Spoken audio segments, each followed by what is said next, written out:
Hello, എടാ ഈ ഒരു ക്വസ്റ്റ്യൻ നോക്കി. ഈ ഒരു ക്വസ്റ്റ്യനിൽ പറയുന്നത് എന്താണെന്ന് വെച്ചിട്ടുണ്ടെങ്കിൽ നമുക്ക് 2 kg മാസ് ഉള്ള ഒരു ബോഡി ഉണ്ട്. ഓക്കെ, ഒരു സാധനമുണ്ട്. ആ ഒരു സാധനത്തെ നമ്മളൊരു സ്പ്രിങ്ങുമായിട്ട് അറ്റാച്ച് ചെയ്തിരിക്കുകയാണ്. ആൻഡ് ആ സ്പ്രിങ്ങിൻ്റെ കോൺസ്റ്റൻറ്റ് അഥവാ സ്പ്രിങ് കോൺസ്റ്റൻറ്റ് എന്ന് പറയുന്നത് എത്രയാണ്? 200 Nm/m ആണ്.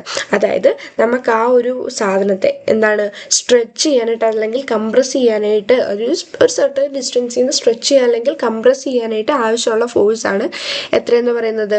200 Nm/m എന്ന് പറയുന്നത്. ഓക്കെ, അപ്പോൾ ആ സാധനത്തെ നമ്മൾ എന്ത് ചെയ്തു? ആ സ്പ്രിങ്ങിൽ നിന്ന് 5 cm എന്ത് ചെയ്തു? പുള്ളി ചെയ്തു. അതിൻ്റെ മെയിൻ പൊസിഷനിൽ നിന്ന് നമ്മളതിനെ എന്ത് ചെയ്തു? പുള്ളി ചെയ്തെടുത്തു. ഓക്കെ, അങ്ങനെയാണെങ്കിൽ അതിനെ റിലീസ് ചെയ്ത ടൈമിൽ ഉണ്ടാവുന്ന മാക്സിമം സ്പീഡ് കണ്ടുപിടിക്കാനായിട്ടാണ് പറഞ്ഞിരിക്കുന്നത്. അതെന്താണ്? SHM എന്താണ്? Simple harmonic motion. അതായത് സിമ്പിൾ ഹാർമോണിക് മോഷൻ്റെ ടൈമിൽ അതിൻ്റെ മാക്സിമം സ്പീഡ് കണ്ടുപിടിക്കാനായിട്ടാണ് നമ്മളോട് പറഞ്ഞിരിക്കുന്നത്. എങ്ങനെയാണ് നോക്കുന്നത്? അതായത് ഈ രണ്ട് ഇക്വേഷൻസ് ഇമ്പോർട്ടൻ്റ് ആണ് കേട്ടോ. അതായത് നമുക്കിവിടെ തന്നിട്ടുണ്ട് എം എന്ന് പറഞ്ഞാൽ എത്രയാണ്? 2 kg. എം എന്ന് പറഞ്ഞാൽ മാസ് ആയിരിക്കും. ആൻഡ് കെ എന്ന് പറഞ്ഞാൽ എത്രയാണ്? 200 Nm/m ആണ്. കെ എന്ന് പറയുന്നതായിരിക്കും എന്തെന്ന് പറയുന്നത്? Spring constant.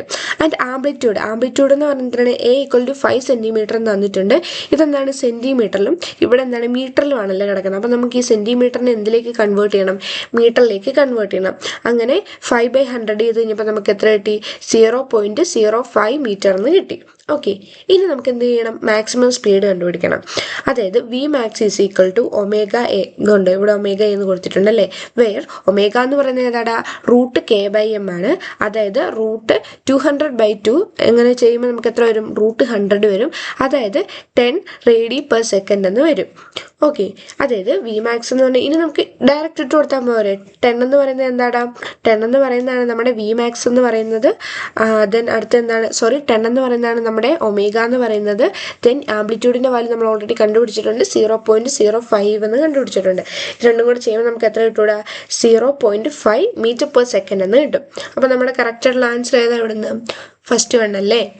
ഓക്കെ.